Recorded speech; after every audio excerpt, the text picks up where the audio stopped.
Asanti mpendwa, jina la Mungu liweze kupewa sifa. Bwana Yesu Kristo asifiwe. Naomba ya kwamba tuweze kuomba. Mwenyezi Mungu, tunakushukuru na tunasema ni asanti tunapoingia katika kitabu cha Ufunuo, saa kuchunguza makanisa 7. Naomba utufunulie hizi siri kupitia Roho Mtakatifu. Roho wako Mtakatifu awe ndiye mwalimu wetu, ni katika jina la Yesu Kristo tunaomba na hata kuamini. Amina. Pendwa, ninakukaribisha katika mfululizo tunapozidi kujifundisha maandiko, haswa tunapoingia katika makanisa 7 ya kitabu cha Ufunuo 2 na Ufunuo 3.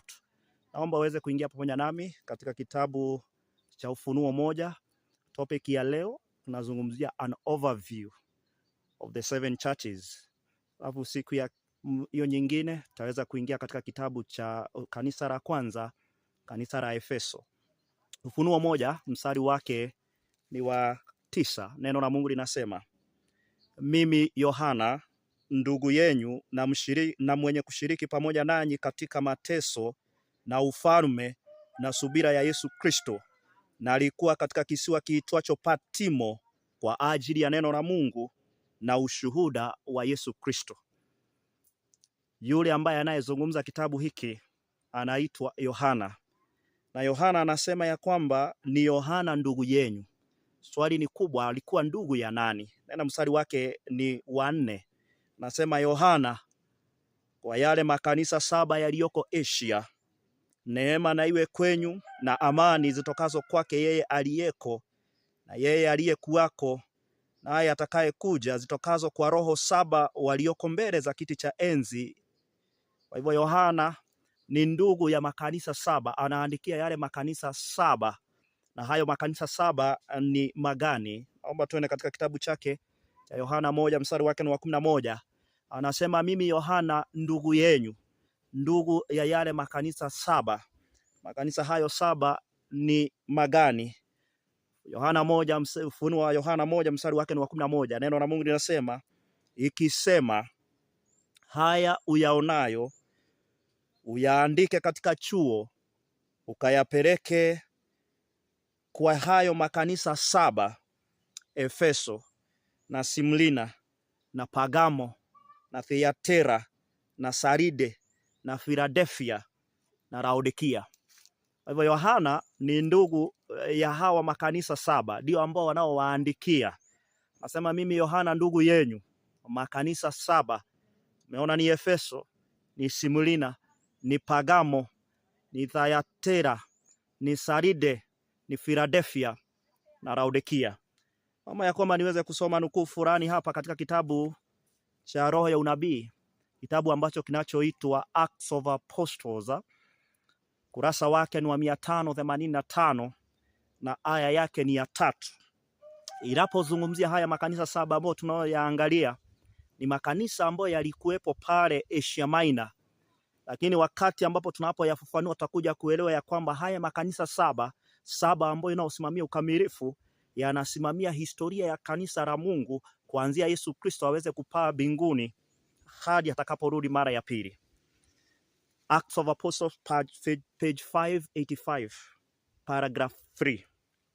Nasema, the names of the 7 churches are symbolic of the church in different period of the Christian era. The number 7 indicates completeness and is symbolic of the fact that the message extends to the end of time, while the symbols used reveal the condition of the church at different period in the history of the world. Kwa hivyo Roho ya Unabii inaweka wazi, nasema ya kwamba haya makanisa 7 ni kipindi cha kanisa la Mungu kuanzia Yesu Kristo aliweza kupaa mbinguni hadi atakaporudi mara ya pili. Na namba 7 inasimamia ukamilifu. Na jinsi ambavyo uandikwa kanisa, kwa kila kanisa, jinsi ambavyo imeweza kuandikwa ni shida na changamoto ambao kanisa la Mungu lilikuwa linapitia. Kwa hivyo tunaona ya kwamba wakati Yohana anasema, mimi Yohana ndugu yenyu, anaandikia makanisa yale 7 ambayo yalikuwa katika Asia Minor. Lakini Yesu Kristo anafunua na anaelezea kipindi cha kanisa lake kuanzia aweze kupaa mbinguni hadi atakaporudi mara ya pili.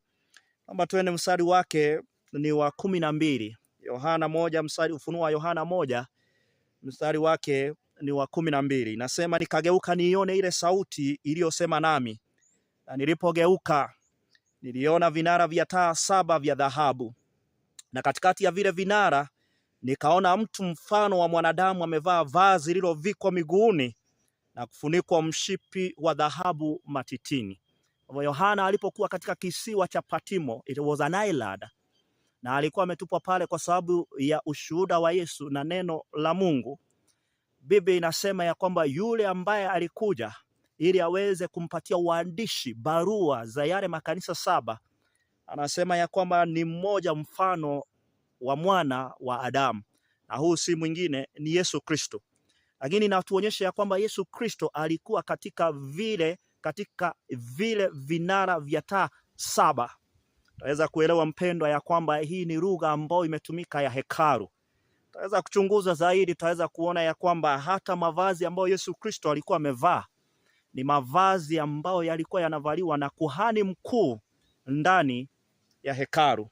Kwa sababu inasema ya kwamba mstari wake ni wa 13, na katikati ya vile vinara vya dhahabu nikaona mtu mfano wa mwana wa Adamu amevaa vazi lililovikwa miguuni na kufungwa mshipi wa dhahabu matitini. Kwa hivyo alikuwa amevaa vazi lined ambalo lilikuwa limefika pale miguuni na amefungwa mshipi wa dhahabu. Naomba uende pamoja nami katika kitabu chake ni cha Kutoka. Kitabu chake ni cha Kutoka. Safiri pamoja nami katika kitabu chake ni cha Kutoka, angalau tuweze kuona kuhani alikuwa anavalia namna gani, kwa sababu Yesu Kristo anapoonekana hapa anaonekana akiwa na ile wadhifa wa kuwa kuhani mkuu. Ataweza kuchunguza ndani ya maandiko tuweze kuona ya kwamba Yesu Kristo alipopaa mbinguni alichukua ile responsibility ya kuwa kuhani mkuu. Kutoka 28 mstari wake ni wa kwanza. Kutoka 28 mstari wake ni wa kwanza. Neno la Mungu linasema, nawe umlete Haruni ndugu yako. Haruni alikuwa kuhani mkuu katika Agano la Kale. Nawe umlete Haruni ndugu yako karibu nami na wanawe pamoja naye miongoni mwa wana wa Israeli, ili anitumikie katika kazi ya ukuhani. Kwa hivyo Haruni na wanawe Mungu alikuwa amewateua waweze kutumika katika kazi ya ukuhani pale ndani ya hekalu. Waweze kuangalia, tunaambiwa kwamba wana wa Haruni walikuwa Haruni na Nadabu na Abihu na Eleazari na Ithmari na wana wa Haruni. Nawe utamfanyia Haruni ndugu yako mavazi matakatifu. Haruni alikuwa kuhani mkuu, alikuwa na mavazi aina gani? Kwa utukufu na kwa uzuri. Nawe utawaambia watu wote wenye moyo wa hekima niliowajaza na roho ya hekima, wamfanyia Haruni mavazi ili kumtakaza anitumikia katika kazi ya ukuhani. Mstari wa 4, na mavazi watakaoyafanya ni haya: kifuniko cha kifuani na naivera na joho na kazu ya kazi ya urembo na kiremba na mshipi. Nao watamfanyia Haruni nduguyo na wanaye mavazi matakatifu ili anitumikia katika kazi ya ukuhani. Kwa hivyo unaona ya kwamba alikuwa na kitani kizuri, nguo ambayo ilikuwa inafika pale miguuni, na alikuwa na mshipi. Ndio maana tunaona ya kwamba Yesu Kristo anapoonekana, Yohana anapomwangalia Yesu akiwa katikati ya vile vinara vya taa, alimuona akiwa na mshipi matitini na naivera kubwa, kumaanisha ya kwamba huyu mfano wa mwana wa Adamu ambao ni Yesu Kristo alikuwa kuhani mkuu. Naomba nikupeleke pamoja nami katika kitabu cha Wahibrania 9.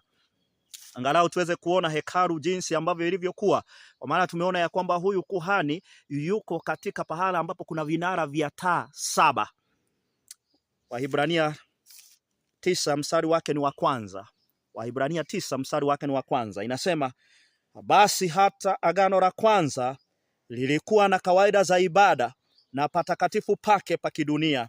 Maana hema ilitengenezwa ile ya kwanza, mlimokuwa na kinara cha taa na meza na mikate ya waonyesho, ndipo palipoitwa patakatifu.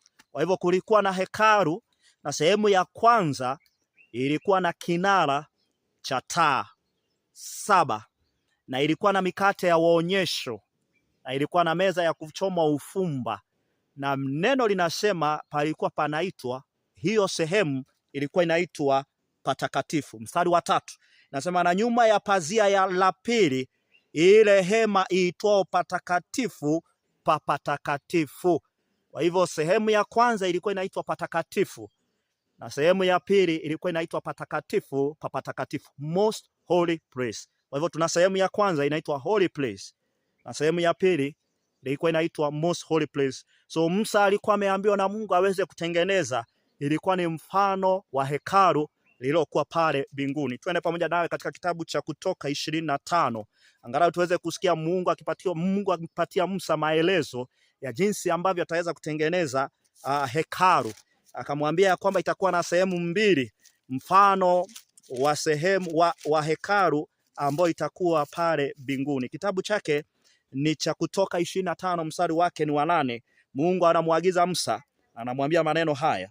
Inasema, nao na wanifanyie patakatifu ili nipate kukaa kati yao. Mstari wa 9, sawasawa na hayo yote ni kuonyeshao mfano wa maskani na mfano wa vyombo vyake vyote, ndivyo mtakavyovifanya.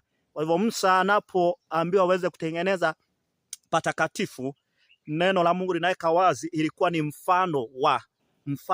Mstari wa 40 pale Kutoka 25, mstari wake ni wa 40. Exodus chapter 25 verse 40 nasema, nawe angalia ya kwamba uvifanye kwa mfano wake ulioonyeshwa mlimani. Kwa hivyo Mungu alimchukua Musa akampeleka pale mlimani, akamuonyesha hekalu la mbinguni, na akamuonyesha ya kwamba nataka uweze kunitengenezea hekalu kama hii. Na hekalu hiyo katika sehemu ya kwanza ilikuwa inaitwa patakatifu. Kulikuwa na vinara vya taa, na kulikuwa na mkate ya waonyesho, na kulikuwa na meza, the altar, madhabahu ya kuchoma ufumba. Na sehemu ya pili tunaambia kwamba ilikuwa inaitwa patakatifu pa patakatifu mno, the most holy place. Kwa hiyo Yesu Kristo tunapoingia katika Ufunuo 1, pahala ambapo Yesu anamtokea Yohana, Biblia inasema mstari wake ni wa 12, nikageuka nione ile sauti iliyosema nami, na nilipogeuka niliona vinara vya taa 7 vya dhahabu, na katikati ya vile vinara nikaona mtu mmoja wa mwanadamu, mtu mmoja wa mfano wa mwana wa Adamu, amevaa vazi lilofikwa miguuni na kufunikwa mshipi wa dhahabu matitini. Kwa hivyo inaonyesha kwamba Yesu Kristo alipopaa mbinguni alienda akaingia katika sehemu ya kwanza, kwa maana sehemu ya kwanza inaitwa patakatifu, ambapo palikuwa na vinara vya taa 7. Yesu Kristo yuko pale. Wakati gani ambao Yesu Kristo alipoingia katika hiyo sehemu? Naomba tuende pamoja nawe, tuende katika kitabu cha Wahibrania, angalau tuweze kuchunguza, ili tuweze kuweka mpendwa, wewe unaye tutazama, uweze kufahamu ya kwamba ni wakati gani Yesu Kristo anaingia katika hiyo sehemu, kwa sababu kitabu cha Ufunuo kinapoandikwa, Yohana anapotokewa, ilikuwa ni miaka ya 90 na Yesu Kristo alionekana akiwa katika hiyo sehemu ya kwanza. Swali ni je, mchana wa siku ya leo ni wakati gani ambao Yesu Kristo aliweza kuingia hiyo sehemu ya kwanza ambayo inaitwa patakatifu, na anafanya kazi gani? Kwanza nataka tuweze kuangalia kitabu chake ni cha Wahibrania 8. Wahibrania 8 mstari wake ni wa kwanza. Neno la Mungu linasema hivi: basi katika hayo tunayosema, neno lilo kuu ndilo hili, tunaye kuhani mkuu wa namna hii, aliyeketi mkono wa kuume wa kiti cha enzi cha ukuu mbinguni. Kwa hivyo tunaambia kwamba Yesu Kristo alipopaa mbinguni anaitwa kuhani mkuu, a high priest. Mstari wa pili inasema ya kwamba mhudumu wa patakatifu na wa ile hema ya kweli ambayo Bwana aliweka, wala si mwanadamu. Kwa hivyo Yesu Kristo yuko katika hekalu la mbinguni na ni kuhani mkuu, na amekaa katika mkono wa kuume wa Mungu. Naomba tuende katika kitabu cha Wahibrania 1, angalau tuweze kuchunguza Yesu Kristo wakati ambapo Yohana anapomuona akiwa katika hii sehemu ya kwanza inayoitwa patakatifu, holy place, pahala ambapo kulikuwa na vinara vya taa 7. Ni wakati gani? Biblia imetuambia kwamba alipopaa mbinguni alipaa kama kuhani mkuu, ameketi mkono wa kuume mwa Mungu.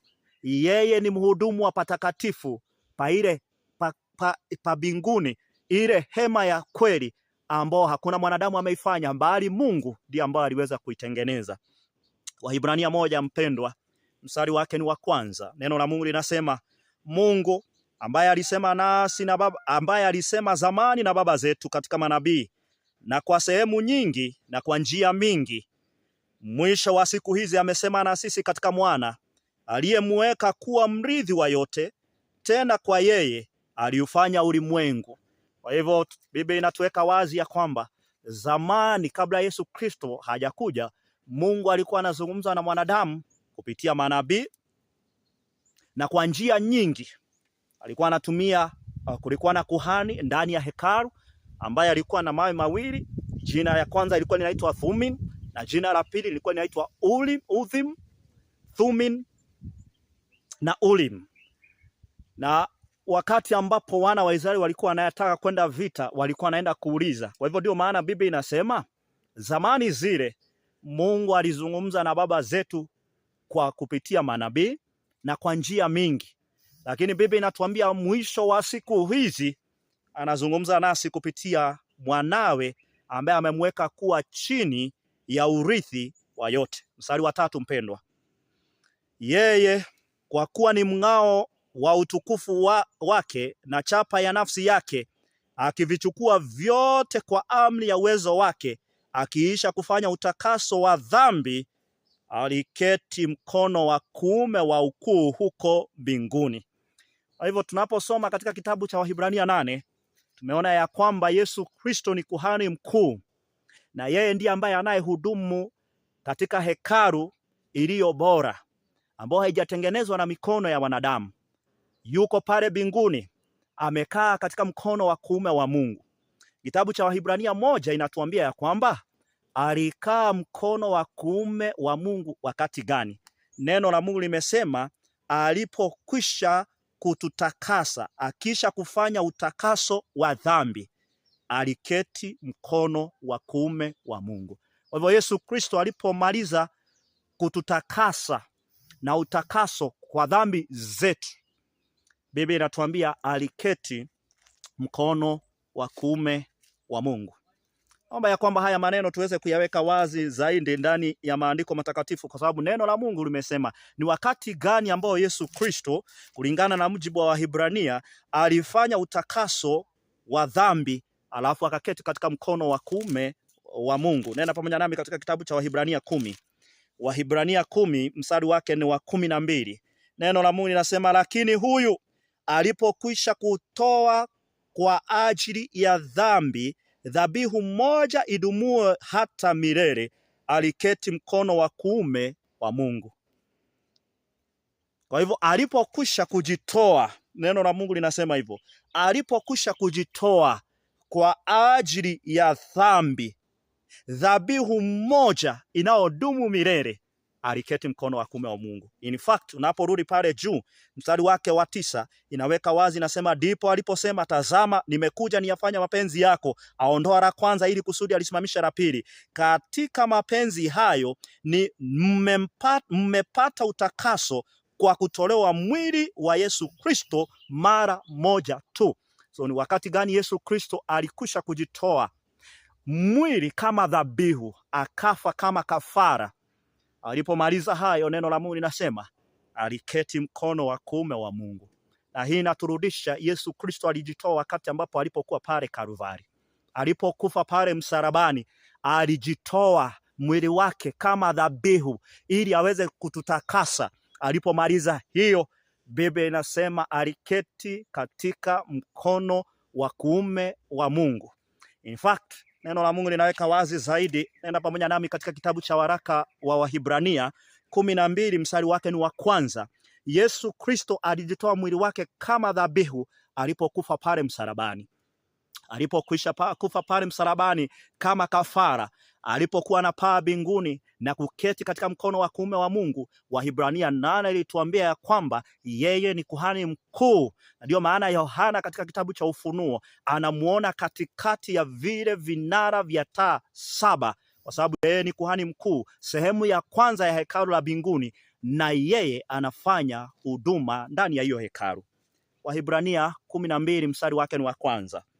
Basi neno la Mungu linasema, basi na sisi pia, kwa kuwa tunazungukwa na wingu kubwa la mashahidi la namna hii, na tuweke kando kila mzigo mzito na dhambi ile ituzungukayo kwa upesi, na tupige mbio kwa saburi katika yale mashindano yaliyowekwa mbele yetu, tukimtazamia Yesu, mwenye kuanzisha na mwenye kutimiza imani yetu, ambaye kwa ajili ya furaha aliyowekwa mbele yake aliustahimili msalaba na kuidharau aibu, naye ameketi mkono wa kuume wa kiti cha enzi cha Mungu. Kwa hivyo Yesu Kristo ni wakati gani alijitoa mwili wake kama dhabihu? Biblia inasema ni wakati ambapo alipoustahimili msalaba. Aliposulubishwa pale msalabani, Yesu Kristo alijitoa mwili wake kama dhabihu ili atutakase, na alipomaliza hiyo aliketi katika mkono wa kuume wa Mungu, pahala ambako kunapo vinara vya taa 7. Yesu Kristo alipaa pale mbinguni. Ndio maana Yohana baadaye anamuona, Ufunuo wa Yohana 1, tumeona ya kwamba mstari wake ni wa 12, nikageuka nione ile sauti iliyosema nami, na nilipogeuka niliona vinara vya taa 7 vya dhahabu, na katikati ya vile vinara nikaona mtu mfano wa mwanadamu amevaa vazi lililovikwa miguuni na kufungwa mshipi wa dhahabu matitini. Inamzungumzia Yesu Kristo akiwa kama kuhani mkuu, akiwa katika sehemu ya kwanza ya hekalu mbinguni. Yohana anamuona Yesu, na anapomuona Yesu anamuona akifanya kazi ya huduma ya kutupatanisha. Anafanya kazi ya kututakasa ili tuweze kushinda dhambi. Omba turudi pale Yohana 1 mstari wake ni wa 9. Jambo ambalo tumeambiwa ni ya kwamba mimi Yohana ndugu yenu, mwenye kushiriki pamoja nanyi katika mateso na ufalme na subira Yesu Kristo, na alikuwa katika kisiwa kiitwacho Patmo kwa ajili ya neno la Mungu na kwa ushuhuda wa Yesu Kristo. Mpendwa, ni sababu gani ambayo inamfanya Yesu Kristo akuwe katika kisiwa kiitwacho Patmo? Sababu ni mbili. Biblia inasema ni kwa ajili ya neno la Mungu na kwa ushuhuda wa Yesu Kristo. Neno la Mungu katika kitabu chake ni cha Yohana 1 mstari wake ni wa kwanza. Sababu kubwa ambayo inamfanya Yohana aweze kuteswa kiasi kwamba anaenda kutupwa pahala ambapo kulikuwa ni pahala ambapo aweze kuangamizwa, ni kwa sababu ya neno la Mungu. Yohana 1:1 neno la Mungu linasema hivi. Yohana ambaye ameandika kitabu cha Ufunuo ni huyu tu Yohana ambaye alikuwa mwanafunzi wa Yesu Kristo. Inasema, hapo mwanzo kulikuwako neno, naye neno alikuwako kwa Mungu, naye neno alikuwa Mungu. Huyo mwanzo alikuwa kwa Mungu. Vyote vilifanyika kwa huyo, wala pasipo yeye hakikufanyika chochote kisichoweza kufanyika. Na huyu neno ni gani? Mstari wake wa 11 inasema, alikuja kwake, wala walio wake hawakumpokea, bali wote waliompokea aliwapa uwezo wa kufanyika watoto wa Mungu, ndio wale waliaminio jina lake, waliozaliwa si kwa damu, wala si kwa mapenzi ya mwili, wala si kwa mapenzi ya mtu, bali kwa Mungu. Mstari wa 14 ni nani huyu? Naye neno alifanyika mwili akakaa kwetu, nasi tukauona utukufu wake, utukufu kama wa mwana pekee atokaye kwa Baba, amejaa neema na kweli. Huyu neno si mwingine, ambao hapo mwanzo alikuwa yuna namna ya Mungu. Hapo mwanzo alikuwa na Mungu. Hapo mwanzo aliumba vitu vyote, wala hakuna chochote ambacho kinachoishi ambacho kiliweza kufanyika pasipo yeye. Huyu si mwingine, anaitwa neno, ni Yesu Kristo. Hilo ndilo jina lake. In fact, Ufunuo 19 anaporudi mara ya pili, neno la Mungu linaweka wazi ya kwamba jina lake ni gani. Ufunuo 19, ama tusome mstari wake ni wa 11. Inasema hivi, kisha nikaona mbingu zimefunuka na farasi, na tazama farasi mweupe, na yeye aliyempanda aitwaye mwaminifu na wa kweli, naye kwa haki ya hukumu na kufanya vita. Na macho yake yalikuwa kama mwali wa moto, na juu ya kichwa chake vilemba vingi. Naye ana jina lililoandikwa asilolijua mtu ila yeye mwenyewe. Naye amevikwa kwa vazi lililochovya katika damu, na jina lake aitwa Neno. la Mungu. Hivyo huyu si mwingine ambao tunaomzungumzia, ni Yesu Kristo. Yohana anasema ya kwamba nilikuwa katika kisiwa kiitwacho Patmo. Alikuwa anapata mateso, ameshiriki mateso kwa sababu ya neno la Mungu. Ni kwa sababu ya Yesu Kristo alihubiri the present truth of his time. Ilikuwa inahusiana na neno la Mungu. Yesu Kristo aliyekufa amefufuka. Neno la Mungu. Yohana ako pale. Tuna katika kitabu chake cha Yohana 5. Yohana azidi kuelezea neno la Mungu ambao ni Yesu Kristo, neno la Mungu. Yohana 5 mstari wake ni wa 39. Yohana 5 mstari wake ni wa 39. Inasema, mwayachunguza maandiko kwa sababu mnadhani kwamba ninyi mna uzima wa milele ndani yake, na hayo ndiyo yanayonishuhudia mimi. Kwa hivyo Yohana anazungumza, ama Yesu anazungumza na wale Mafarisayo ambao walikuwa wanasoma maandiko, neno la Mungu. Na Biblia inasema mkidhani ya kwamba yana uzima ndani yake, wala hamjui ya kuwa haya maandiko yananishuhudia mimi Yesu. Kwa hivyo Wayahudi walikuwa wanachunguza maandiko, ila walikuwa wanakataa Yesu Kristo.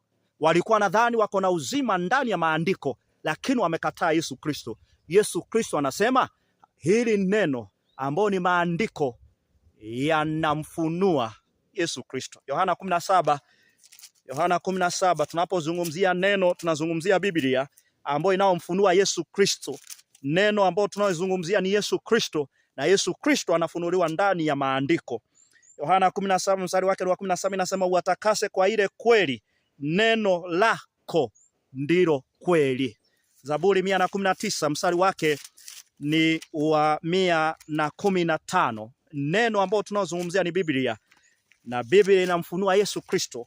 Kwa hivyo Yohana alikuwa katika kisiwa kiitwacho Patmo kwa sababu ya neno la Mungu, kwa sababu ya ukweli wa Biblia na ushuhuda wa Yesu Kristo. Zaburi ni 119. Zaburi ni 119 mstari wake ni wa 105. Inasema, neno lako ni taa ya miguu yangu na mwanga wa njia yangu. Kwa hivyo neno la Mungu ni taa.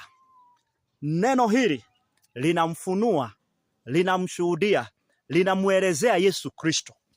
Yohana yuko katika kisiwa kiitwacho Patmo kwa sababu ya neno la Mungu, kwa sababu ya ukweli wa Biblia, kwa sababu ya Yesu Kristo. Na Biblia inasema ya kwamba si tu neno la Mungu ambao ni Biblia, bali anasema kwa sababu ya ushuhuda wa Yesu. Rudi pale katika kitabu cha Ufunuo 1, angalia ni jambo gani lingine ambao Yohana yuko katika kisiwa kiitwacho Patmo. Anapata mateso, yuko pale ili aweze kuangamia, na hapo ndipo ambapo Yesu Kristo anakuja kumfunulia, na anamfunulia kitabu cha Ufunuo. Anaandika barua kwa yale makanisa 7 ambao tutaweza kuyapitia moja baada ya nyingine. Ufunuo 1 mstari wake ni wa 9 inasema, mimi Yohana ndugu yenyu na mshiriki na mwenye kushiriki pamoja nanyi katika mateso na ufalme na subira ya Yesu Kristo, alikuwa katika kisiwa kiitwacho Patmo kwa ajili ya neno la Mungu na ushuhuda wa Yesu Kristo. Kwa hivyo jambo la kwanza, yuko pale kwa sababu ya neno la Mungu, Yesu Kristo, Biblia, ukweli wa Biblia, the present truth of his days. Ilikuwa ni ya kwamba Yesu Kristo aliyekuwa amekufa, aliyesulubishwa na Wayahudi, huyu Yesu Kristo amefufuka. Huyu Yesu Kristo hayupo tena kaburini. Mafarisayo wote walikuwa wanamtazamia Yesu Kristo. Walikuwa wanatazamia Masihi ambaye atakuja aweze kuwaokoa katika ulimwengu, katika utumwa wa dhambi. Ila wao walidhani ya kwamba anakuja kuwaokoa katika utumwa wa Warumi. Yesu Kristo kusudi lake hakuwa aweze kuwaokoa katika utumwa wa Warumi, ila alikuwa aweze kuwaokoa katika utumwa wa dhambi. Kwa hivyo alikuja, hawakumpokea, wakamkataa, wakamuua. Yohana anahubiri huyo Yesu Kristo aliyekufa ni Yesu Kristo, ni Masihi. The blessed truth of his days was concerning about the resurrection of Jesus Christ. Na yupo mbinguni katika mkono wa kuume wa Mungu, na ameanza kazi na huduma ya kutupatanisha. Ameanza kazi na huduma ya kuwa kuhani mkuu, kufanya kazi ya sehemu ya pili kabla hajarudi mara ya pili. Yohana anashikwa na Yohana anapelekwa katika kisiwa kiitwacho Patmo kwa ajili ya huu kweli, kwa ajili ya neno la Mungu. Na jambo la pili, Biblia inasema ya kwamba kwa ajili ya ushuhuda wa Yesu Kristo. Ushuhuda wa Yesu Kristo ni nini? Ufunuo 19 mstari wake ni wa 10. Ufunuo 19 mstari wake ni wa 10. Neno la Mungu linaweka wazi ya kwamba ushuhuda wa Yesu Kristo ni nini. Nasema naye akaniambia, andika, heri walioalikwa karamu ya harusi ya mwana kondoo. Akaniambia, maneno haya ni ya kweli na ya Mungu. Nami nikaanguka mbele zake ili nimsujudie. Akaniambia, angalia, usifanye hivi. Mimi ni mjoli wako na wa ndugu zako walio na ushuhuda wa Yesu. Msujudie Mungu, kwa maana ushuhuda wa Yesu ndio roho ya unabii. Kwa hivyo ushuhuda wa Yesu Kristo ni roho ya unabii. Yohana yuko pale kwa sababu ya roho ya unabii, na si tu vitabu za nabii wa mwisho ambao tunamzungumzia, tunamtambua kama Ellen G. White. Si tu hiyo, ni manabii wote ambao walikuwa wameandika Biblia. Hebu enda katika kitabu cha Ufunuo 22 mstari wake ni wa 8 na 9. Nasema hivi, nami Yohana ndimi niliyeyasikia na kuyaona mambo hayo yote, na hapo nilipoyasikia na kuyaona nalianguka ili nimsujudie mbele ya miguu ya malaika yule mwenye kunionyesha hayo. Akaniambia, angalia, usifanye hivi. Mimi ni mjoli wako na wa ndugu zako manabii na wale wayasikiao maneno ya kitabu hiki, msujudie Mungu. Kwa hivyo tunaonyeshwa ya kwamba ushuhuda wa Yesu Kristo ndio roho ya unabii. Manabii wote ambao walikuwa wameongozwa, wamepatiwa karama ya unabii, wote ambao wameandikwa katika vitabu za Agano la Kale, manabii wote ambao wamepatiwa utume, wengine ambao hawakuandikwa ndani ya Biblia. Yohana anazungumzia hayo. Alikuwa hapo kwa sababu ya kufuata unabii wa Biblia ambao ulikuwa unaelekeza Yesu Kristo wakati ambapo atakapoweza kuzaliwa, wakati ambapo atakapokufa kulingana na unabii wa Danieli, kitabu cha Danieli 9, wakati ambapo ataweza kufa msalabani na kuzikwa na kufufuka na kufaa mbinguni na kazi ambao anaoifanya mbinguni. Yohana yuko pale kwa sababu ya kuhubiri huu ujumbe. Yohana yuko pale kwa sababu ya ushuhuda wa Yesu Kristo na kwa sababu ya neno la Mungu kusimamia ukweli wa wakati. Yohana yuko pale. Enda katika kitabu chake cha Ufunuo 1. Unapoendelea kufungua, kumbuka tuko katika kitabu cha Ufunuo 1. Ufunuo 1 ni muktasari, an introduction of the revelation of the 7 churches. Ni muktasari wa kitabu wa makanisa yale 7 ambao tutakuwa tukiyapitia.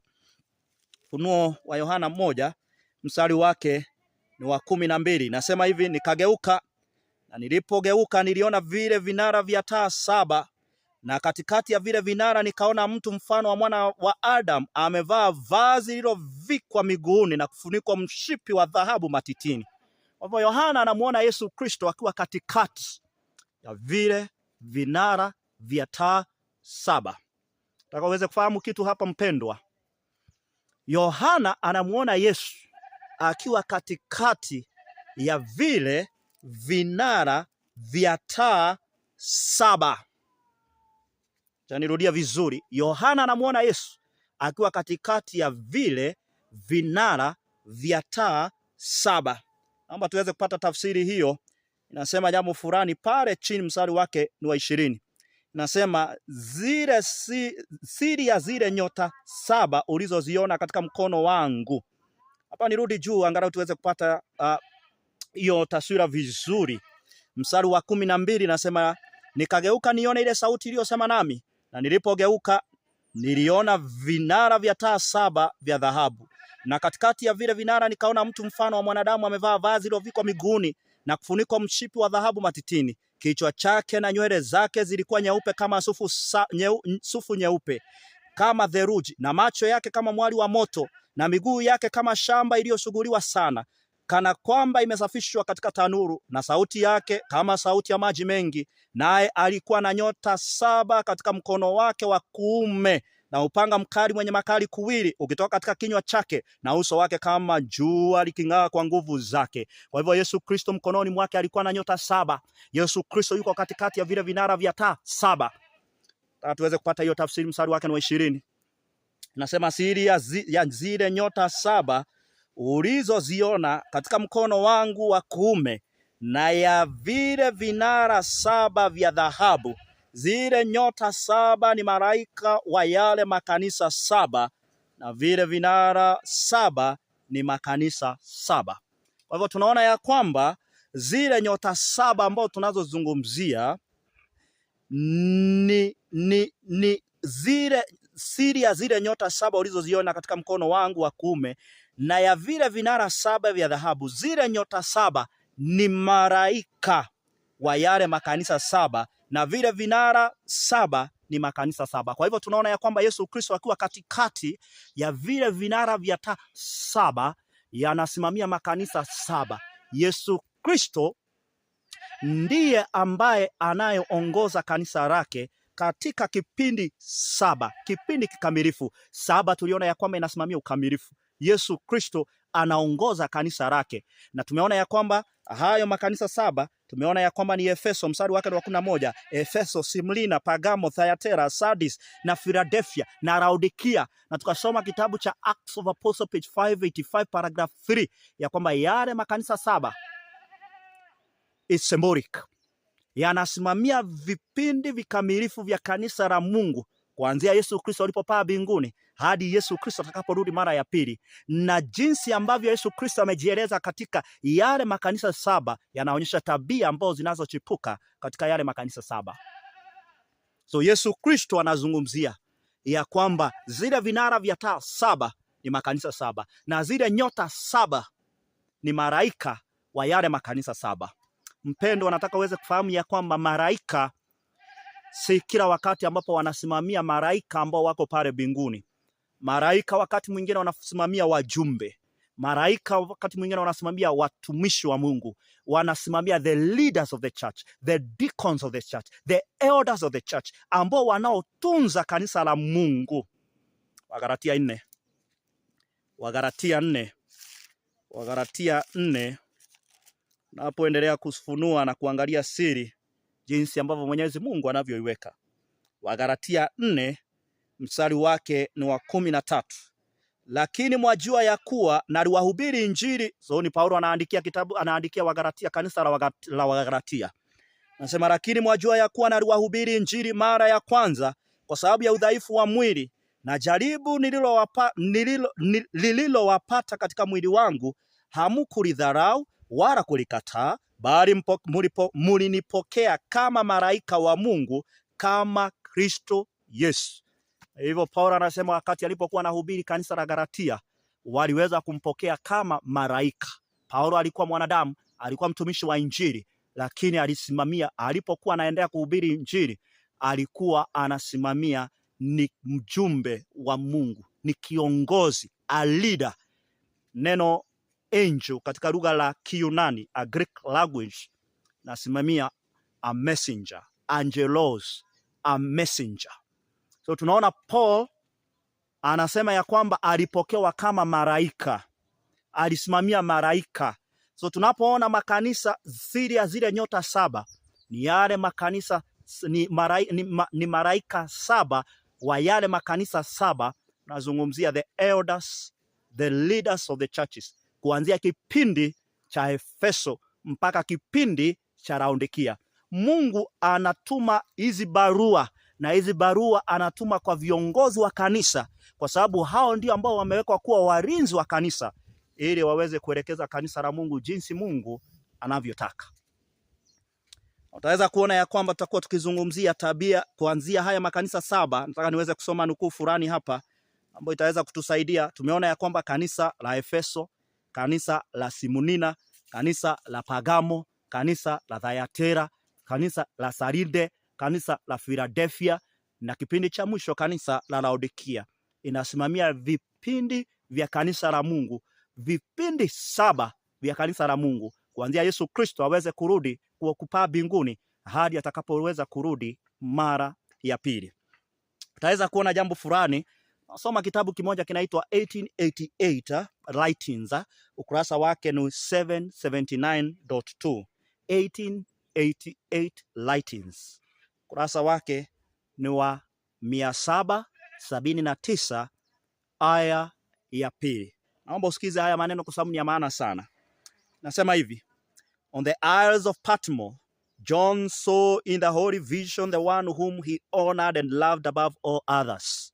He said, I heard behind me a great voice as a trumpet saying, I am Alpha and Omega, the first and the last. And what thou seest, write in a book, and send in unto the 7 churches which are in Asia. See the description in Revelation 1. The word uttered were not alone for John on the Isles of Patmos. They were not for the churches alone, but through these churches was to come the inspired message for the people to have its powerful impression in every ages to the close of his earth history.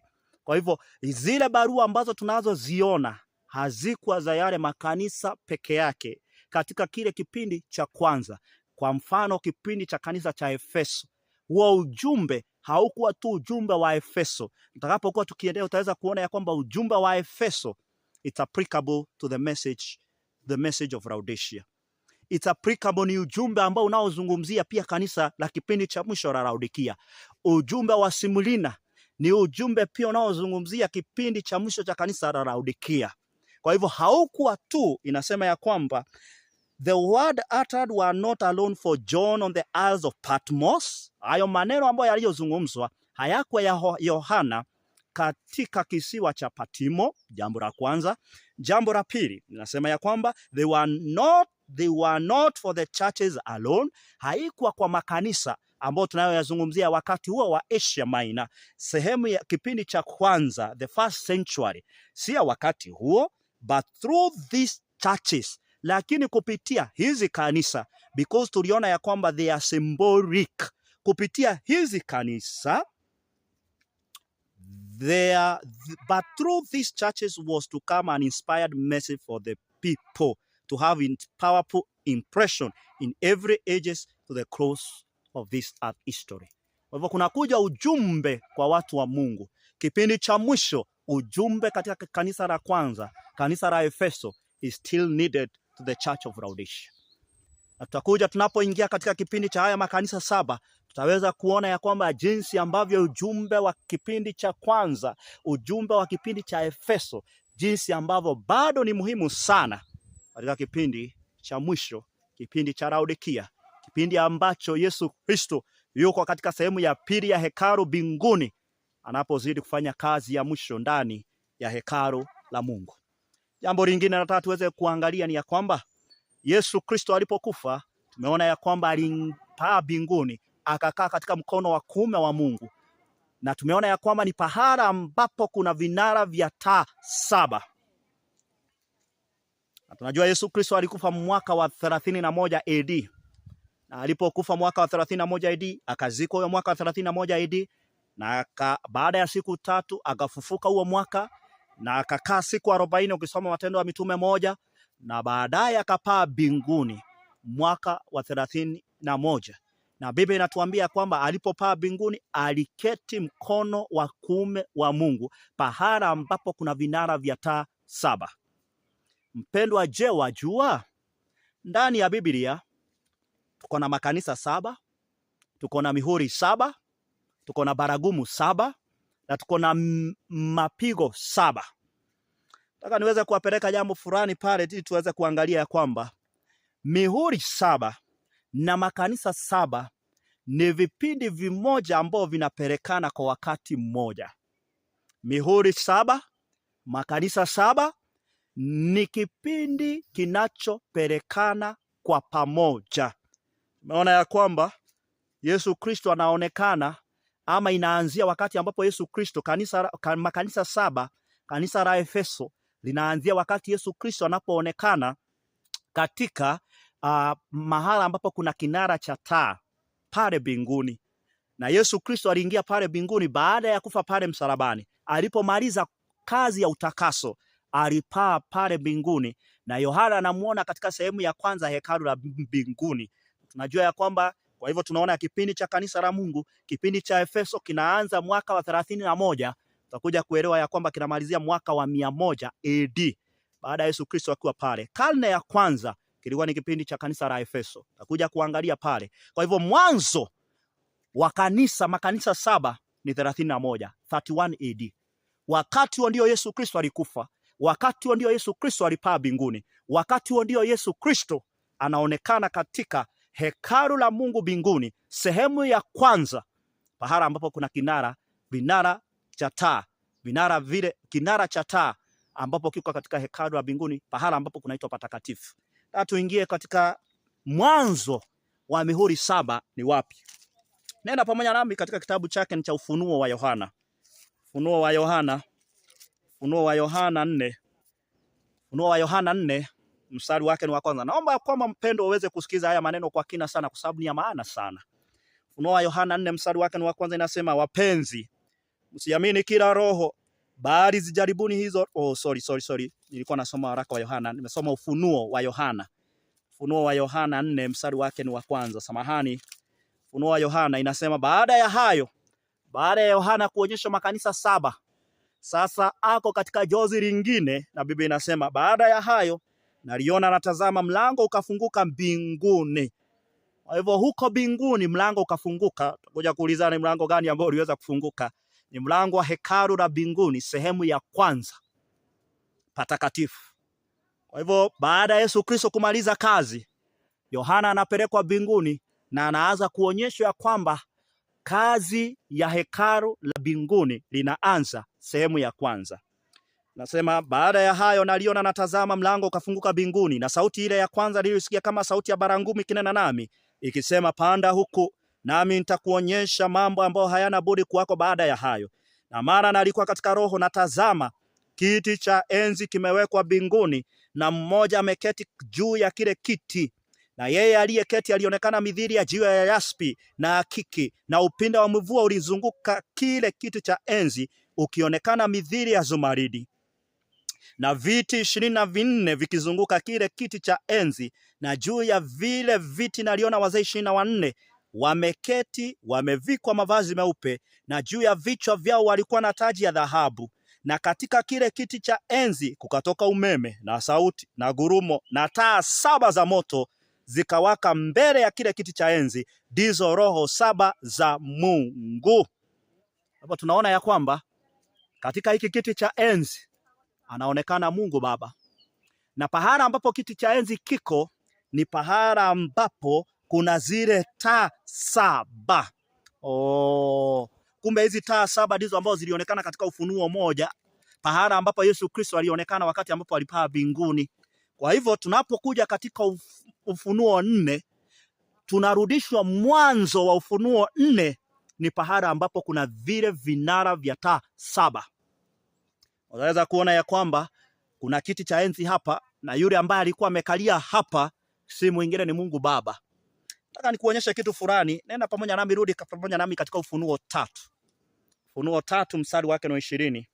Neno la Mungu linasema, tazama nasimama mlangoni na bisha, mtu akisikia sauti yangu na kufungua mlango, nitaingia kwake, nami nitakula pamoja naye na yeye pamoja nami. Yeye ashindaye nitampa kuketi pamoja nami katika kiti changu cha enzi, kama mimi nilivyoshinda nikaketi pamoja na Baba yangu katika kiti chake cha enzi. So tunapoangalia pale mbinguni tuna viti vya enzi viwili. Kiti cha kwanza ni kiti cha Yesu Kristo cha enzi, na kiti cha pili ni kiti cha Baba, Mungu Baba cha enzi. Yesu Kristo aliposhinda, Biblia inasema alienda akakaa pamoja na Baba yake katika kiti chake cha enzi, na anasema wewe na mimi tukishinda tutaketi katika kiti cha enzi cha Yesu pamoja na Yesu Kristo. Viti ni viwili pale mbinguni. Na tunaona ya kwamba Ufunuo 4, tunaona ya kwamba kuna kiti cha enzi, na yule ambaye amekalia hicho kiti cha enzi ni Mungu Baba. Yesu Kristo hajaonekana. Na pahala ambapo kiti cha enzi kipo ni pahala ambapo kuna vinara vya taa 7. Kwa hivyo ni kumaanisha ya kwamba Yesu Kristo bado hajafika mbinguni. Ni baada ya Yesu Kristo kufa pale msalabani. Ni baada ya Yesu Kristo kututakasa kupitia mwili wake katika dhabihu. Na Yesu Kristo anaposafiri, Yesu Kristo hajafika mbinguni, lakini yuko njiani, anasafiri. Na pale kuna kiti cha enzi na Mungu Baba amekaa pale. In fact, niwapeleke katika jinsi ambavyo Yesu Kristo anapaa kwenda mbinguni, alafu tuingie katika Ufunuo 5, kwa sababu katika Ufunuo 5 hapo ndipo ambapo tunaona Yesu Kristo sasa amefika pale mbinguni. Tutamuona sasa Baba katika Ufunuo 5, na tunamuona Mwana, lakini Ufunuo 4 tunamuona tu Baba peke yake, wazee 24 na wenye uhai 4 na wale malaika ambao wamezunguka pale. Ufunuo 5 tutakuja kumuona Yesu Kristo anafika. Twende pamoja nami katika kitabu cha Zaburi. Zaburi 27. Yesu Kristo aliposhinda, Yesu Kristo alipokufa pale msalabani, akazikwa na akafufuka, akashinda mauti.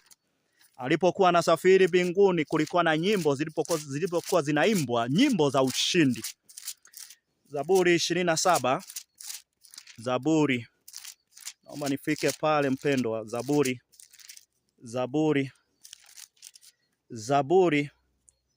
20 na ngapi? Zaburi 24 mstari wake ni wa 7. Zaburi 24 mstari wake ni wa 7. Na unaposoma kitabu cha Zaburi utaona ya kwamba there is an experience ambayo inaonekana pale kutoka mstari wake ni wa kwanza, the experience of 144,000. Lakini inapofika mstari wa 7 inatuonyesha Yesu Kristo aliposhinda pale msalabani akipaa mbinguni. Kulikuwa na nyimbo za ushindi, malaika walikuwa naimba. Nasema ya kwamba inueni vichwa vyenyu, Yesu Kristo anapaa mbinguni. Yesu Kristo anakaribia katika malango ya mbinguni. Ameweza kushindikishwa na malaika, na malaika wanaimba wimbo wa ushindi na wanasema hivi: inueni vichwa vyenyu enyi malango, inueni enyi malango ya milele, mfalme wa utukufu apate kuingia. Kwa hivyo wanaenda wakiimba, wanaambia wale malaika ambao wamemgoja pale mbinguni. Kumbuka pale katika Ufunuo 4 tumeona ya kwamba Mungu amekaa katika sehemu ya kwanza hekalu la mbinguni. Amekaa katika kiti cha enzi, amezungukwa na wazee 24 wenye uhai 4 wamemzunguka. Yesu Kristo anagojewa, amemaliza kazi katika sehemu ya kwanza, amekwisha kumkomboa mwanadamu, amekufa pale msalabani. Malaika wanaimba anapopaa mbinguni, wanasema ya kwamba inueni vichwa vyenyu enyi malango, inueni vichwa vyenyu enyi malango, inueni enyi malango ya milele, mfalme wa utukufu apate kuingia. Nao wanajibu wale malaika ambao wako pale kwa malango, wanasema ni nani mfalme wa utukufu? Bwana mwenye nguvu hodari, Bwana hodari wa vita. Mstari wa 9 wanarudia tena, inueni vichwa vyenyu enyi malango, naam viinueni enyi malango ya milele, mfalme wa utukufu apate kuingia. Nao wanajibu pale mbinguni, ni nani huyu mfalme wa utukufu? Bwana wa majeshi, yeye ndiye mfalme wa utukufu. Yesu Kristo anapaa mbinguni na anafika katika Ufunuo 5. Ufunuo 5 mstari wake ni wa kwanza. Ufunuo 5 mstari wake ni wa kwanza. Sasa tunapoingia katika Ufunuo 5, kwa sababu hapa ndipo ambapo tunaona ya kwamba mihuri inaenda kufunuliwa, ndipo tunasema ya kwamba makanisa 7 na mihuri 7 zinaambatanisha kwa kipindi kimoja. Asikia. Ufunuo 5 mstari wake ni wa kwanza, inasema, kisha nikaona katika mkono wa kuume wake yeye aliyeketi juu ya kile kiti cha enzi kitabu kilichoandikwa ndani na nyuma, kimetiwa muhuri 7. Kwa hivyo tunaona ya kwamba yule ambaye alikuwa ameketi pale ni Baba, na katika mkono wake wa kuume ako na kitabu kidogo, na hiki kitabu kilikuwa kimeweza kutiwa mihuri 7. Hapo ndipo ambapo tunaona mihuri 7 inaanza kufunuliwa. Mihuri 7 inaanza wakati ambapo tunaona ya kwamba Yesu Kristo yuko pahala ambapo kuna vile vinara vya taa 7. Makanisa 7 na mihuri 7 zinaambatanisha, zinaenda kwa wakati mmoja. Sikia. Nasema ya kwamba kisha nikaona katika mkono wa kuume wake yeye aliyeketi juu ya kile kiti cha enzi kitabu kilichoandikwa nyuma, kimetiwa muhuri 7. Nikaona malaika mwenye nguvu akihubiri kwa sauti kuu, ni nani aliyestahili kukifungua kitabu na kuzivunja muhuri zake? Wala hapakuwa mtu mbinguni wala juu ya nchi wala chini ya nchi aliyeweza kukifungua hicho kitabu wala kuzitazama. Nami nikalia sana. Yohana alipoangalia hivyo akalia sana, kwa kuwa hapakuonekana mtu aliyestahili kukifungua hicho kitabu wala kuzitazama. Na mmoja wa wale wazee akaniambia, usilie, tazama, simba aliye wa kabila ya Yuda, sina la Daudi, yeye ameshinda apate kuzifungua kile kitabu na kuzile muhuri 7. Kwa hivyo ni nani ambaye angeweza kufungua kile kitabu? Anaambia ya kwamba ni simba aliye wa kabila ya Yuda, shina la Daudi. Yesu Kristo peke yake ndiye ambaye angeweza kuzifungua. Na tunaona hiyo mstari mwingine, Yesu Kristo akawa amefika mbinguni, na Yesu Kristo anafanyiwa ile sherehe ambao ni ya kuanza huduma ya kuwa kuhani mkuu. Nasema hivi, mstari wake ni wa 6, nikaona katikati ya kile kiti cha enzi na wale wenye uhai 4, na katikati ya wale wazee mwana kondoo amesimama, aliyekuwa kana kwamba amechinjwa, mwenye pembe 7 na macho 7, ambao ni roho 7 za Mungu zilizotumwa katika dunia yote. Hivyo Yesu Kristo amefika. Na tunapoingia katika mstari wake ni wa 6, tunapoingia katika Ufunuo 6, inasema kisha nikaona napo mwana kondoo alipofungua mmoja ya zile muhuri 7, na mwana kondoo akapatiwa. Kwa hivyo tunaona ya kwamba mwana kondoo, pahala ambapo anafungulia mihuri 7 ni katika sehemu ya kwanza ya hekalu la Mungu mbinguni, pahala ambapo kulikuwa na vile vinara vya taa 7, mihuri 7 na makanisa 7 zinaambatanisha kwa wakati mmoja. Nataka niweze kusoma nukuu fulani hapa, nukuu ambao iliandikwa ni Miller's writing na Miller's work. Inaitwa Miller's work volume 2, ama ukiangalia unaweza soma lectures volume 2 ambao zilikuwa ni za Miller. Miller's work volume 2 page 177.1. Nataka usikize kwa kina sana ninapozungumzia yale makanisa 7, ile mihuri 7, wakati ni gani ambao inapoanza, lakini tutakuja kuelewa ya kwamba kuna hesabu katika makanisa 7 na katika mihuri 7, and the ratio is 4:3. 4:3. Kanisa la kwanza wa Efeso, Smyrna, Pergamo, Thyatira. Na muhuri wa kwanza, muhuri wa pili, muhuri wa 3, muhuri wa 4 zinaambatanisha kwa wakati mmoja. Lakini kuanzia kanisa la 5, Saride, Philadelphia na Laodikia, na muhuri wa 5, wa 6 na wa 7, in fact katika mihuri inaitwa ole wa 5, ole wa 6. No. Inaitwa muhuri wa 5, muhuri wa 6 na muhuri wa 7 hazipelekani. Utakuja kuelewa hivyo ya kwamba hazipelekani kwa wakati mmoja. Tutaweza kujiuliza ni kwa nini. Wacha tuweze kusoma nukuu hapa ambao ni ya maana sana. Miller's work volume 2 page 177.1. Nasema the 7 churches of Asia is a history of the Church of Christ in her 7 forms. Kanisa 7 pale Asia ni historia ya kanisa la Mungu katika nyakati 7.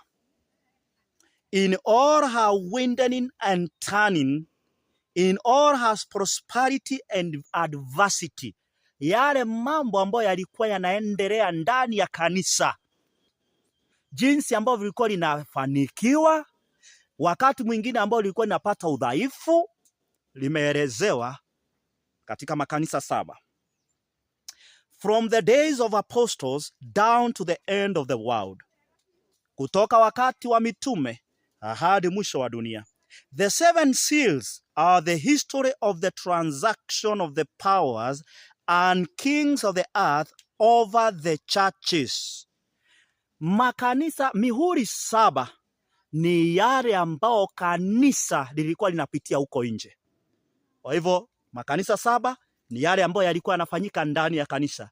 Mihuri 7 ni yale ambayo yalikuwa yanafanyika nje ya kanisa.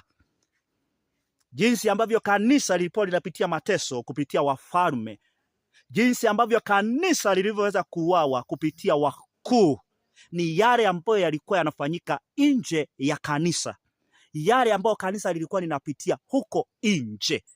Lakini kama kanisa 7 ni yale ambayo kanisa lilikuwa linapitia ndani, kuanzia wakati wa mitume hadi wakati ambapo Yesu Kristo atakaporudi mara ya pili.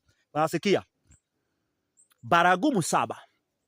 The 7 trumpets are the history of the 7 peculiar and heavy judgments sent upon the earth or Roman kingdom.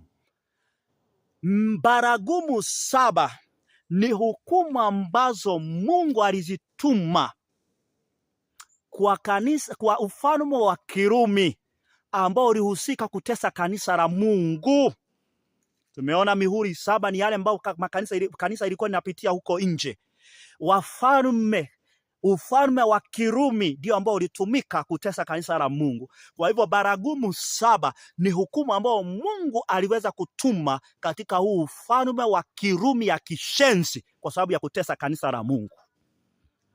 Inamalizia inasema mapigo 7 ya mwisho. And the 7 vials are the 7 last plagues sent upon the Papal Rome.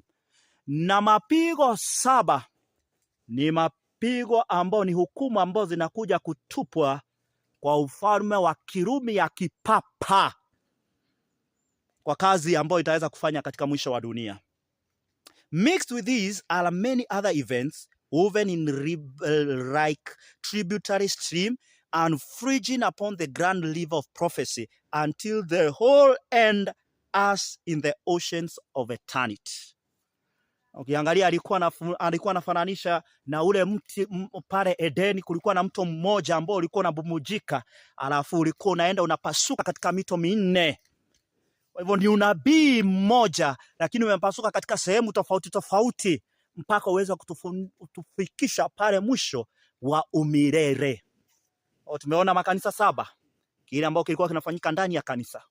Mihuri 7, kile ambao kilikuwa kinafanyika nje ya kanisa, jinsi ambavyo kanisa la Mungu lilipitia mateso. Baragumu 7, hukumu ambao zililetwa katika ufalme wa Kirumi ya kipapa kwa sababu ya kutesa kanisa la Mungu. Mapigo 7, hukumu ambao zinakuja kuangushwa kwa Rumi ya kipapa kwa yale ambayo itaweza kuhusika katika wakati wa mwisho. Na haya mambo yote ni unabii ambao unaenda ukiingiana ili uweze kututoa katika bahari ya umilele, wewe na mimi tuweze kushinda. Kama niweze kusoma tena nukuu nyingine ambayo ni ya maana sana. Hii nukuu inaitwa TBI, The Bible Institute, page 253, paragraph 1 and paragraph 2. Inazungumzia yale mapigo ya zile muhuri 7 ambazo tunazozungumzia. TBI, page 257, paragraph 1, 253, paragraph 1 and paragraph 2. Inasema the seals are introduced to notice in the 4th, 5th and the 6th chapter of Revelation. The seals are introduced to our notice in the 4th, 5th and the 6th chapter of the book of Revelation. Hapo ndipo ambapo tunapata mihuri. Inaanzia kitabu cha Ufunuo 4, kitabu cha Ufunuo 5 na kitabu cha Ufunuo 6. These scenes presented under these seals are brought to view in Revelation chapter 6. On the first verse of Revelation chapter 8. Hivyo inaanzia kuanzia Revelation chapter 6 verse 1 to Revelation chapter 8 verse 1. They evidently cover events with which the church is connected from the opening of the dispensation to the coming of Christ. Kwa hivyo hata walikubaliana ya kwamba mihuri inaanza wakati ambapo Yesu Kristo anapaa mbinguni mpaka wakati Yesu Kristo aweze kurudi mara ya pili. Naomba usikilize haya maneno kwa sababu ni ya maana sana. Sasa hapa inasema hivi: while the 7 churches present the internal history of the church, the 7 seals bring to view the great event of its external history. Kwa hivyo makanisa 7 zinaonyesha kile ambao kilikuwa kinafanyika ndani ya kanisa. Mihuri 7 inaonyesha kile ambao kilikuwa kinafanyika nje ya kanisa. Nikupeleke katika kitabu kingine ambacho ni cha maana sana. Kitabu hiki kinaitwa Advent Reveal and Sabbath Herald. Advent Reveal iandikwa na Uriah Smith pamoja na James White. Advent Reveal and Sabbath Herald iliandikwa February tarehe 12, 1857, page 117.1 and .3. Inasema mambo mazuri sana hapa, ambapo tunaenda kumalizia kwa siku ya leo, sababu tulikuwa tunasema an overview of the 7 churches. Overview of the 7 churches. Hayo ndio ambayo tulikuwa tunaweza kuyaona. Kwa hivyo utakuwa kwa mawazo yako tunapozungumzia makanisa 7 kipindi kimoja, ahadi tunapoangalia mihuri 7 kipindi kimoja, mpaka Yesu Kristo aweze kurudi. Nasema hivi: we have now traced the churches, the seals and the beast or living beings as far as they will compare as covering the same period of time. Naomba nielezee kitu hapa. Wenye uhai ambao wanaonekana pale binguni, they are the 4 beasts. So first, second, third and fourth beast.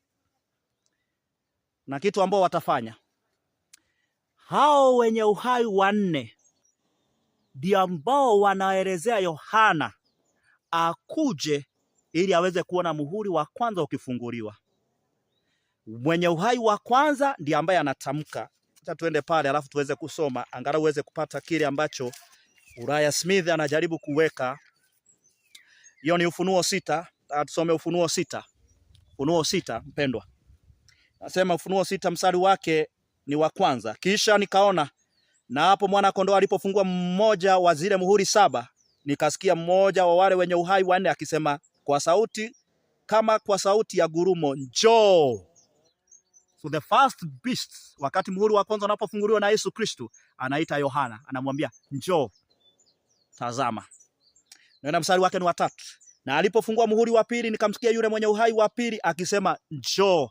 Yesu Kristo anapofungua muhuri wa pili, kuna wenye uhai 4, the 4 beasts in the throne of God. Mwenye uhai wa pili akaambia Yohana njoo. Mstari wa 5. Na alipofungua muhuri wa 3, nikamsikia yule wa 3 mwenye uhai akisema njoo. Mstari wake ni wa 7. Na alipofungua muhuri wa 4, nikasikia sauti ya yule mwenye uhai 4 akisema njoo.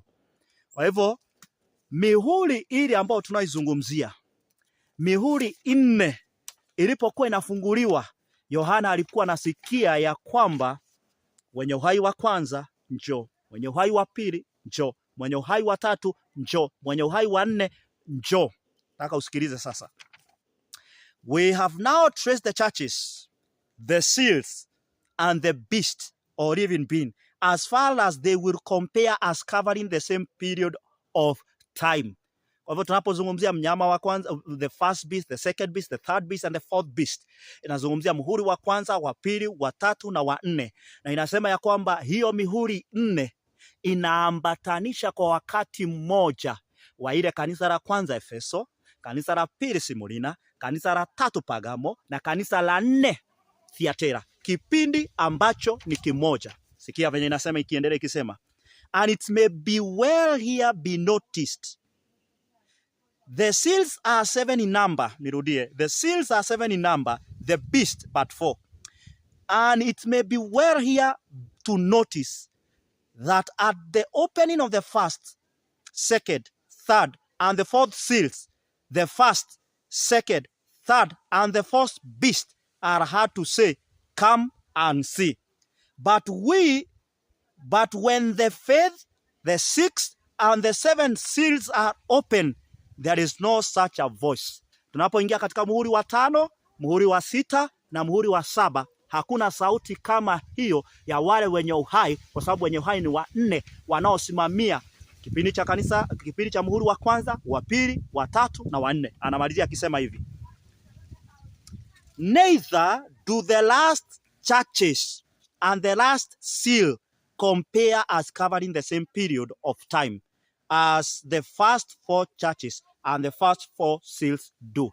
Kwa hivyo the first 4 churches and the first 4 seals zinaenda kwa wakati mmoja, lakini makanisa 3 ya mwisho, Sardis, Philadelphia, Laodikia na mihuri ya 3 ya mwisho haiendi kwa wakati mmoja. Tutakuja kufahamu hiyo wakati ambapo tutakapokuwa tukienda katika haya makanisa 7. There is a ratio of 4:3. 4:3. 4 churches, 3 churches. 4 seals, 3 seals. Makanisa ya kwanza 4 na mihuri ya kwanza 4 inaenda kwa wakati mmoja. Lakini makanisa ya 3 ya mwisho na mihuri ya 3 ya mwisho, Mungu haangalii kwa wakati, bali anaangalia kile ambacho kilikuwa kinafanyika ndani ya kanisa. Ama nimalize, inasema, but as we have shown, the churches, seals and the beast do agree as covering the same period of time for the space of nearly 1,800 years, till we come down to a little more than half a century of the present time. Tunaweza kuangalia kwamba kanisa la kipindi cha Thyatira kilianza mwaka wa 538 AD mpaka mwaka wa 1798 AD. Kuanzia 31 AD mpaka mwaka wa 1798 AD, it's allowed 1,800 years. 1,800 years. The first 4 churches and the first 4 seals zinaenda kwa wakati mmoja. Anasema ya kwamba wacha tufungie hapa, tutazidi kuzungumzia. Kwa hivyo mpendo, utaweza kuangalia na utaweza kuona ya kwamba unapoenda katika kitabu cha muhuri wa 6, muhuri wa 6 unakuja kutimizwa katika kanisa la Laodikia. Kwa sababu Mungu haangalii sana sasa wakati ambapo muda ambao ni wa kipindi, bali anaangalia ujumbe katika nyakati za mwisho. Kama tuende katika muhuri wa 5 katika mihuri 6. Muhuri wa 5 unapatikana katika kitabu cha Ufunuo 6, mstari wake ni wa 7. Inasema, na alipofungua, mstari wake ni wa 9. Na alipofungua muhuri wa 5, nikaona chini ya madhabahu roho zao waliochinjwa kwa ajili ya neno la Mungu na kwa ajili ya ushuhuda waliokuwa nao. Wakalia kwa sauti kuu wakisema, Mola mtakatifu mwenye kweli, hata lini kutohukumu wala kuipatia haki damu yetu na kwa hao wakao juu ya nchi? Nao wakapewa kila mmoja nguo ndefu nyeupe. Wakaambiwa wastarehe bado muda mchache, hata itakapotimia hesabu ya wajoli wao na ndugu zao watakaouawa vile vile kama wao. Huyu ni muhuri wa 5. Ni wakati gani ambao, ni kipindi gani ambapo wakati Mungu anawaambia kwamba pumzikeni hata hesabu ya watu itakapofikia? Ni kipindi gani hicho ambao tunachokizungumzia? Ni kipindi cha kanisa la 7 Laodikia, kipindi cha kanisa la mwisho. Na huu ni muhuri wa 4 wa 5 katika mihuri. Kwa hivyo tunapozungumzia mihuri wa 5, wa 6 na wa 7, na kanisa la 5, la 6 na la 7 halipelekani kwa wakati mmoja, kwa sababu Mungu haangalii sasa kipindi, bali anaangalia ujumbe. Ene muhuri wa 6. Muhuri wa 6 mstari wake ni wa 12, inasema, nami nikaona alipofungua muhuri wa 6, palikuwa na tetemeko kuu la nchi. Jua likawa jeusi kama gunia la singa, mwezi wote ukawa kama damu, na nyota zikaanguka juu ya nchi kama vile mti upukutisavyo mapooza yake, ukitikishwa na upepo mwingi. Mbingu zikatolewa kama ukurasa ulivyokunjwa, na kila mlima na kisiwa kikahamishwa kutoka mahala pake. Na wafalme wa dunia na wakuu na majemendari na matajiri na wenye nguvu na kila mtumwa na muungwana wakajificha katika pango na chini ya miamba ya milima, wakiambia milima na miamba, tuangukieni tusitirini uso wake yeye aketie juu ya kile kiti cha enzi na cha hasira cha mwana kondoo. Kwa maana siku iliyo kuu ya hasira yao imekuja, nani awezaye kusimama? Angalia muhuri wa 6. Ni wakati gani ambao tunaona ya kwamba jua lilitiwa giza? Kwa sababu imesema ya kwamba kukawa na tetemeko. Tetemeko lilifanyika 1755. Inaitwa Lisbon earthquake. 1755 ilikuwa ni wakati wa kipindi cha Thyatira. Angalia tena, jua likawa jeusi kama gunia la singa. Ni wakati ambapo gani jua lilikuwa jeusi? 1780. 1780 ni wakati gani? Ni wakati bado wa kanisa la Thyatira. Alafu inaendelea ikasema, mwezi wote ukawa kama damu. Ilikuwa mwaka gani? 1780. na nyota zikaanguka. Zilianguka wakati gani? 1833. Wakati gani? Wakati wa kipindi cha Philadelphia. Na Biblia inasema na bingu zikaondolewa. Ni wakati gani bingu zitaondolewa? Ni wakati wa mwisho, katika kipindi cha Laodikia. Kwa hivyo tunapoangalia kuanzia muhuri wa 5, wa 6 na wa 7, tunaona ya kwamba Mungu sasa haangalii mambo yanayohusiana na wakati, bali anaangalia ujumbe. There is a ratio of 4:3. Mpendwa, tazidi kuingia katika mihuri 7. Taona siri kubwa ambayo Mungu ameweza kuweka pale ndani. Lakini kabla hatujafika pale, tutaweza kuangalia kanisa katika vipindi 7 na jinsi ambavyo Mungu amezungumzia, ili wewe na mimi tuweze kuandalika anaporudi mara ya pili. Mungu wa mbinguni akubariki, Mungu wa mbinguni akutunze, Mungu wa mbinguni akuhifadhi. Tunaomba. Jina lako litukuzwe Mungu, unaishi katika mbingu ya 3. Ni asante kwa kutupeleka an overview of the book of Revelation, an overview of the 7 churches.